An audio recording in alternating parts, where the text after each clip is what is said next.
Salut à toi, grand fan de RC, c'est Toff pour Spinner RC Speed, j'espère que tu vas bien. Alors aujourd'hui, de quoi allons-nous parler? Nous allons parler d'une voiture thermique pour une fois. Je pense que c'est la seule vidéo que vous aurez sur le thermique. Ça va être comment démarrer votre voiture thermique, donc un cinquième. Donc tout ce qui est à base, on va dire, de moteur de débroussailleuse. Donc je vais vous présenter deux, trois composants du moteur afin que vous puissiez comprendre à quoi ça sert. Donc à chaque fois que vous allez tirer sur votre démarreur, il y a un volant moteur avec un aimant qui va passer devant votre bobine et la bobine va transmettre une tension qui va faire une étincelle sur la bougie. Ensuite, vous avez ici le bouton stop. Donc ça, en fait, quand le moteur est démarré, si vous voulez couper votre moteur, vous appuyez dessus et ça arrête le moteur. On le verra par la suite. Ensuite, ici, vous avez la vis de ralenti. Donc plus vous la vissez, plus vous allez augmenter le ralenti du moteur. Et inversement, si vous la dévissez, le moteur tournera moins vite. Ici, vous avez la vis, alors je sais jamais dans quel sens, la L, donc celle-là. De toute façon, c'est marqué ici LH. Donc la L, cette vis-là, elle sert pour les reprises. Donc en gros, c'est, on va dire, les bas régimes. Et celle-ci, la H, va servir à régler, on va dire, la vitesse de pointe de votre moteur. Ensuite, vous avez ici une petite bulle que on va voir après. Et là, vous avez le petit loquet au niveau du starter. Donc quand il est à l'horizontale, le moteur, on va dire, est en mode en fonctionnement normal. Si vous le baissez, le starter est activé. Ce que vous allez faire au début, vous allez enlever l'antiparasite, démonter votre bougie, remettre l'antiparasite et vous allez mettre la base de la bougie sur votre moteur et tirer sur le démarreur, histoire de voir s'il y a bien des étincelles qui se font au niveau de la bougie. Donc si c'est le cas, on va dire que normalement votre moteur, on va dire, doit démarrer.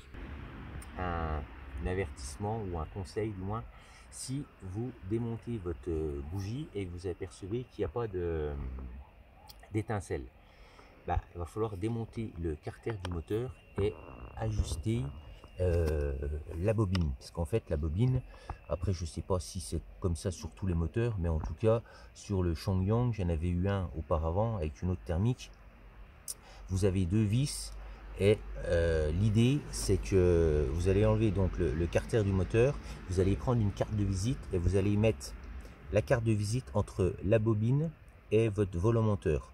Ensuite vous appuyez votre bobine pour qu'elle serre bien la carte et vous la revissez. Vous enlevez votre carte, vous retirez et là normalement vous devez avoir des étincelles. Parce que si le calage de la bobine est mal fait, en fait vous n'aurez jamais d'étincelles à la bougie. Donc si le calage est bon, que vous n'avez pas d'étincelles, c'est soit votre bobine elle est foutue ou alors votre bougie est également foutue. Au niveau des vis, vous allez les fermer toutes et vous allez les ouvrir de 1 tour et quart chacune. Alors, il faut savoir que va falloir les ajuster. Donc pour démarrer, ça sera bien, mais quand vous allez commencer à rouler, déjà au niveau de la pointe, va falloir peut-être encore l'ouvrir pour que quand vous rouliez à pleine balle, il y ait quand même de la fumée qui sorte de votre pot d'échappement. Parce que si vous roulez à pleine balle, qu'il n'y a quasiment pas de fumée, votre moteur il va pas faire long feu.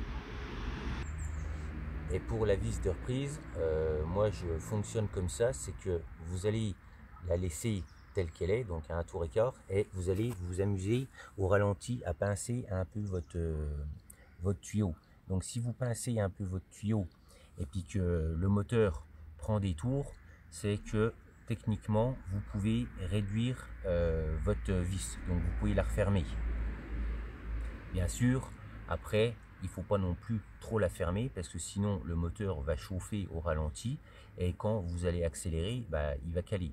Donc une fois que vous avez réglé ça, on va dire, en appuyant sur votre tuyau, donc vous rouvrez de 1/8 et normalement après vous accélérez, vous faites ralenti accélération et elle doit partir nickel. Elle ne doit pas cracher un tas de fumée au moment où elle part. Et un composant que j'ai oublié de vous parler tout à l'heure, c'est cette chose là. Donc ça, c'est le filtre à air. Donc pour ce type de filtre à air, pour ceux d'origine, quand vous recevez les voitures, vous avez peut-être une chance qu'ils soient huilés, mais quand ils sont huilés, faut quand même vérifier parce qu'ils sont hyper huilés et l'air a du mal à passer. Donc si l'air a du mal à passer, votre moteur ne va pas démarrer. Et s'ils ne sont pas huilés, faut mettre de l'huile spéciale filtre à air, un minimum, pour que justement, quand vous chopez de la poussière, la poussière ne puisse pas aller directement au carburateur. L'huile permet d'attraper la poussière.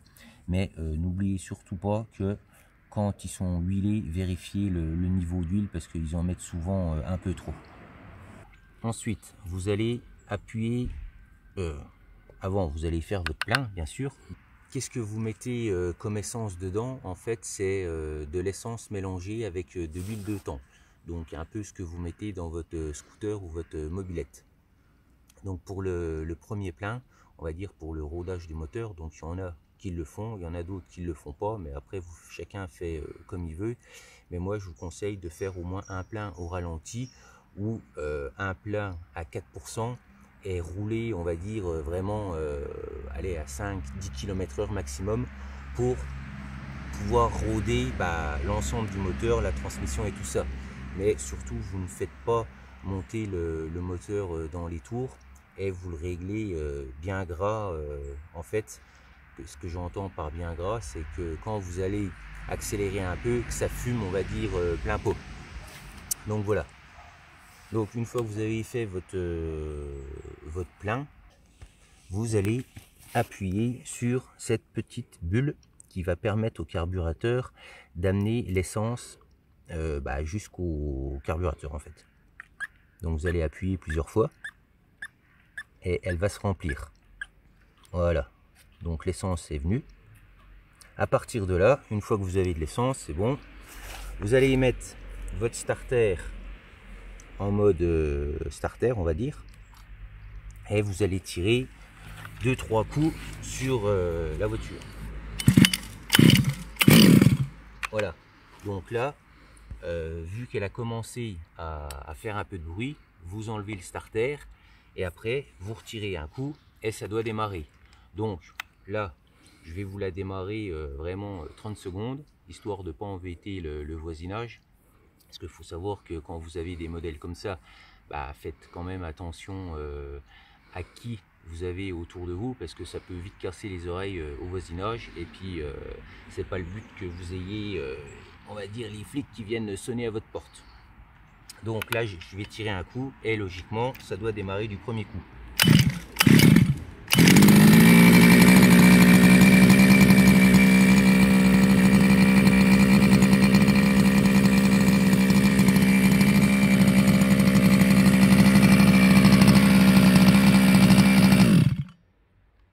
Donc là vous voyez, pour couper le moteur, j'ai appuyé sur le bouton rouge et ça coupe directement le moteur. Donc voilà, si vous avez d'autres questions, n'hésitez pas à les mettre dans les commentaires, abonnez-vous à la chaîne et puis on se retrouvera dans une prochaine vidéo, peut-être sur encore la thermique, mais c'est pas sûr. Mais en tout cas, abonnez-vous à la chaîne parce qu'il y a une super vidéo qui arrive dans pas longtemps. Et sinon, amusez-vous bien avec VRC. Donc je vais vous présenter également le modèle que c'est pour ceux qui seraient intéressés. Donc c'est un mardeur de chez FG. La voiture.